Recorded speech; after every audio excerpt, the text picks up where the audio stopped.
Those are different parts of the debate. Joining us now, former White House spokesman. Day, right? Kind of like it. Yeah. Former White House spokesman for George W. Bush, Pete Seat, also with us. Democratic media strategist Franco Ripple. Gentlemen, thank you for joining us. Great to be here. Thank you.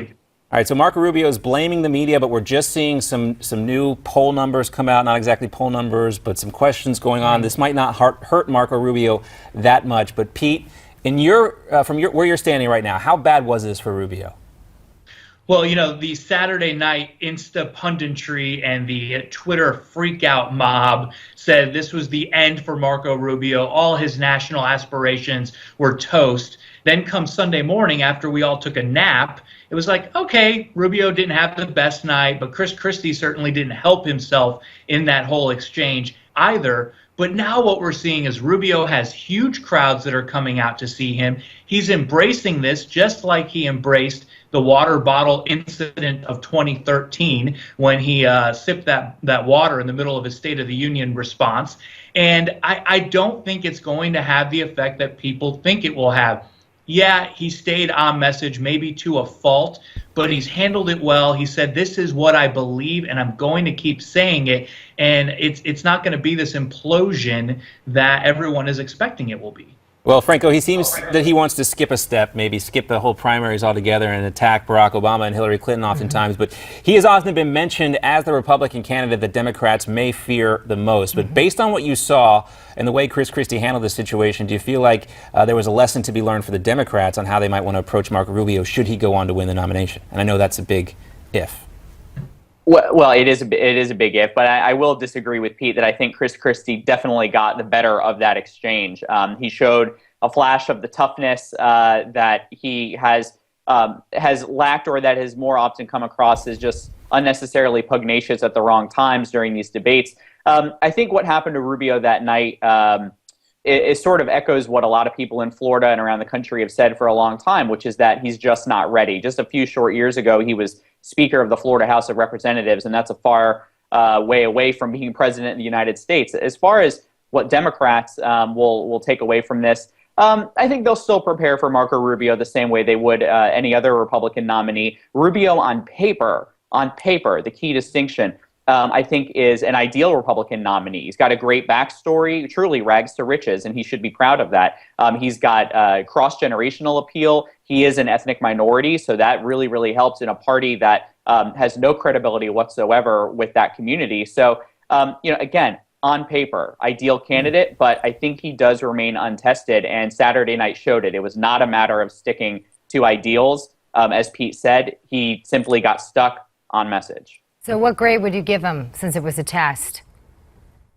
Well, I'm probably a B, and that probably sounds generous. That's I know pretty nice. That's pretty generous. It is pretty nice. Well, we'll wait for the candidate. We'll wait for the voters in New Hampshire to actually give the final grades in the report card tomorrow night. But let's move on. Let's talk about the Democratic candidates and how their weekends unfolded. Hillary Clinton took a detour from New Hampshire to visit Flint, Michigan, showing her support in resolving the town's water contamination. What happened in Flint is immoral. Meanwhile, Clinton's opponent, Bernie Sanders, was making headlines of his own in the Big Apple and an SNL skit about a distressed ship headed for America. Sanders took the spotlight while deciding who gets lifeboats. I am so sick of the 1% getting this preferential treatment. Enough is enough. All right, let's start with you, Franco. Campaign-wise, which Democrat had the better weekend? Well, I think the greater exposure certainly went to Bernie Sanders. It was funny, and it was well-timed right before this primary that he probably is going to win anyway. But I think on substance and on policy and on campaign smarts, Hillary Clinton made the better move by going to Flint, not only because it was the right thing to do, and that still matters in campaigns, but because she spoke before a largely African-American audience on an issue that matters greatly to African Americans across the country. That will help shore up her appeal in places like South Carolina, which are yet to come. I like the fact that you use "sure" as your key word there. Let's go to Pete. What did you think? Who had the better weekend? Well, I would say I would laugh at substance and policy because that has yet to matter in this campaign, unfortunately. You bring up a good point. Yeah, I think Hillary Clinton's move was all political. You know, leaving New Hampshire, which he clearly is going to lose, less than 48 hours before the polls open, to go to Flint, Michigan, was a play for South Carolina. It was a play for Nevada. Bill Clinton has already been campaigning in those places. They're done with New Hampshire. It's over. Bernie Sanders, what he did was prove finally, once and for all, that him and Larry David are, in fact, two separate people. Yes, that was important to let the voters know that those two gentlemen could be in the same place at the same time, so right. we know that they're different. He does the best impression of him. I thought both moves were pretty risky when you look at, Saturday Night can go one of two ways. It's either really funny or it's really not, and it can blow up in your face. Right. And Sarah Palin might know a as little you bit mentioned, about Pete, that. Hillary Clinton leaving the campaign trail in New Hampshire might cost her, might not, but she doesn't have a whole lot to lose considering where things stand with the polls right now.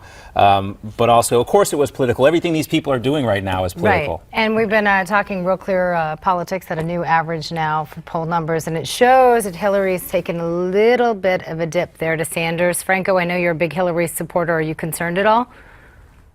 No, because, I think from the very beginning, New Hampshire has been a state that probably is going to vote for Bernie Sanders just because it's practically his backyard. And again, the folks that he does the strongest with, young white voters, white, probably higher income voters, college educated voters, the folks that make up his constituency are more represented in a state like New Hampshire. When you get beyond that state and you go to states like Nevada, South Carolina, certainly here in Florida, where you have a more diverse representation of Americans, that's where I think you're going to find more of the Obama coalition that is going to come out very strongly for Hillary Clinton. Again, she's leading in South Carolina, but I think by 32 points. That's representative of the kind of leads she's going to have in many states to come. Well, we'll know more again after New Hampshire. Maybe we won't know a whole lot, but as you mentioned, Franco, we won't know really anything until some of the next primaries coming up, and also some rumors now about folks in Clinton land not too happy with who's running the campaign, how it's being run.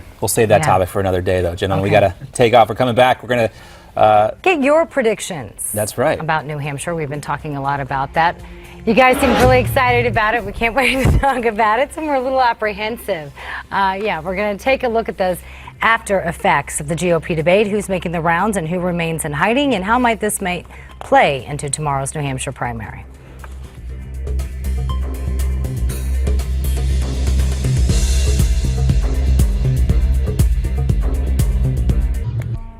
Welcome back to Newsmax Now. Rejoining us for our roundtable is former White House spokesperson for President George W. Bush, Pete Seat, also with this Democratic media strategist, Franco Ripple. Thanks for sticking around, gentlemen. Before the show, we asked both of you to share with us your predictions for the New Hampshire primaries. And here's a look at Pete's. Topping your list, you have Trump receiving 28%, Rubio 15%, Kasich 14%, Bush 13%, Cruz 13%. Pete, why did you put Trump's probability so much higher than Senator Ted Cruz? Well, because I think Trump has shown consistency in these New Hampshire polls. But what's most important there is that he will underperform those polls.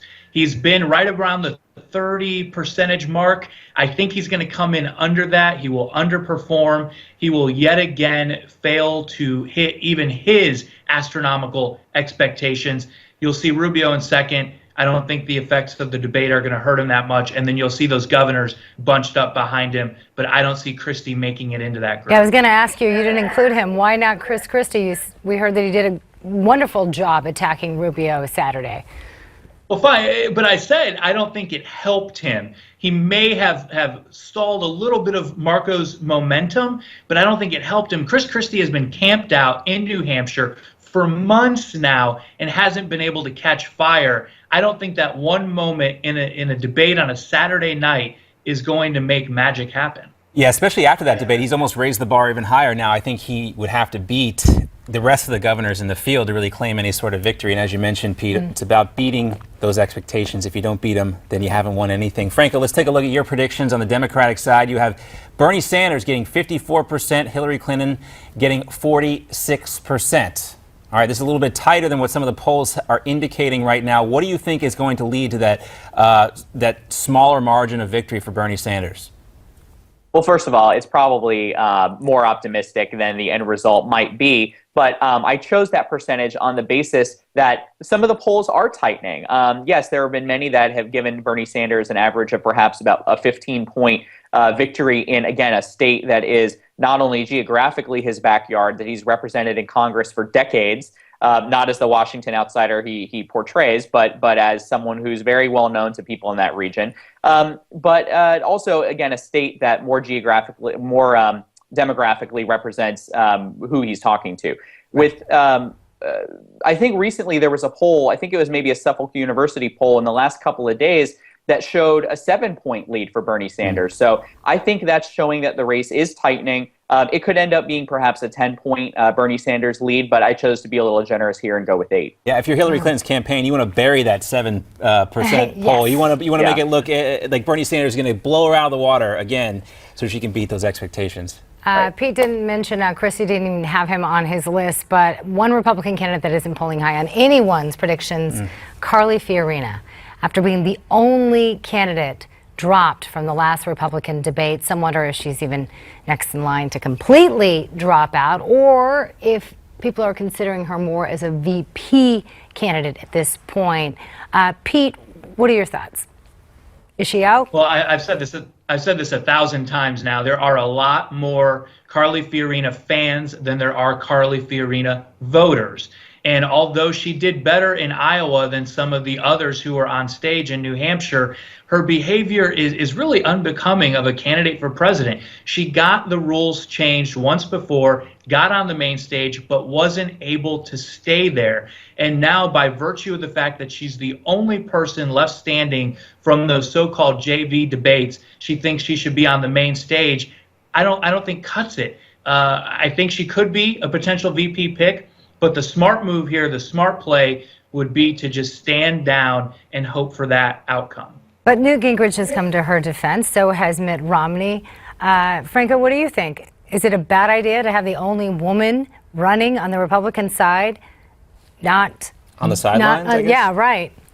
Well, debate rules are debate rules, and so if they excluded her on the basis of, polling performance or whatever the metric was, they shouldn't change that just because she's a woman. I think it's more telling that the Republican Party does not have any other credible women running truly for president or vice president. I've said for a long time I thought the New Mexico governor, Susana Martinez, would be a credible vice presidential pick. This time around, or in 2012, it turns out she's got some scandals of her own emerging. So I'm not really sure, what women would be able to stand as credible Republican contenders. That being said, I think she has needed to catch fire a little bit more than she has by now. Her campaign started off sloppy, not even registering her name as a domain name. But she did beat some of the governors in Iowa. I'm just saying. She did. She absolutely did. But that doesn't mean that she should stand perhaps on the same stage with them until she proves she's got more staying power. Demanding to be on that stage is a lot like going up in a campaign with TV advertising. If you're going to demand to go up, you better be able to stay up. And she has not been able to. And voters are I think, now at the point where it's like, let's move on. If you can't make the debate stage, if you can't really compete with everybody. If you can't hear your name going to the debate stage, is that what you're alluding to? It's time to look presidential, like you know what you're doing, even if it's not your fault, as was maybe the case with Ben Carson. Yes. All right, Pete and Franco, thanks so much for being with us, guys. And we were going to have you back to answer for your predictions here very soon, as we get the final vote numbers in. He's tough. Oh, boy. He's really tough. We want to put you on the record, hold you to account. All right, there's still time for you to let us know what you thought about Ben Carson's entrance to the debate stage on Saturday. Was it Dr. Carson's fault? Do you blame him? Was it ABC's fault? How did Ted Cruz handle it? We want to know. Just go ahead, write to us. Newsmax.com/comments. Tweet us at Newsmax Now, or write us on Facebook, facebook.com/NewsmaxNow. We're coming back with more after this.